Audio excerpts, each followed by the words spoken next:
Today's reading is a description of life in the community following Peter's sermon on the day of Pentecost, when the Spirit was poured out of God's people. This new community is founded on the teachings of the apostles and sustained in the breaking of the bread. A reading from Acts. The baptized devoted themselves to the apostles' teaching and fellowship, to the breaking of bread and the prayers. Awe came upon everyone, because many wonders and signs were being done by the apostles. All who believed were together and had all things in common.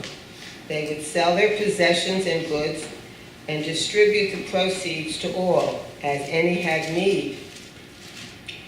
Day by day, as they spent much time together in the temple, they broke bread at home and ate their food with glad and generous hearts, praising God, and having the goodwill of all the people. And day by day, the Lord added to their numbers those who were being saved. The word of the Lord. Thanks be to God. Let us read Psalm 23 responsively. The Lord is my shepherd, I shall not be in want. The Lord makes me lie down in green pastures, and leads me beside still waters. You restore my soul, O Lord, and guide me along right pathways for your name's sake. Though I walk through the valley of the shadow of death, I shall fear no evil, for you are with me. Your rod and your staff, they comfort me. You prepare a table before me in the presence of my enemies. You anoint my head with oil, and my cup is running over.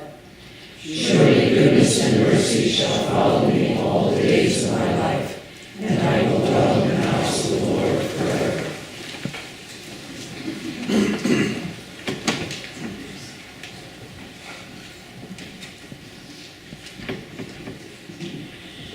Second reading, a reading from Peter. It is a credit to you if, being aware of God, you endure pain while suffering unjustly. If you endure when you are beaten for doing wrong, what credit is that? But if you endure when you do right and suffer for it, you have God's approval. For to do this you have been called, because Christ also suffered for you, leaving you an example so that you should follow in his steps. He committed no sin, and no deceit was found in his mouth.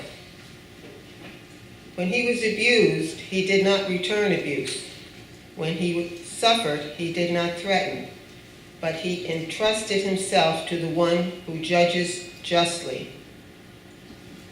He himself bore our sins in his body on the cross, so that, free from sin, we might live for righteousness.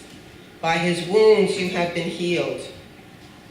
For you were going astray like sheep, but now you have returned to the shepherd and guardians of your soul. Thanks be to God. The word of the Lord. Thanks be to God.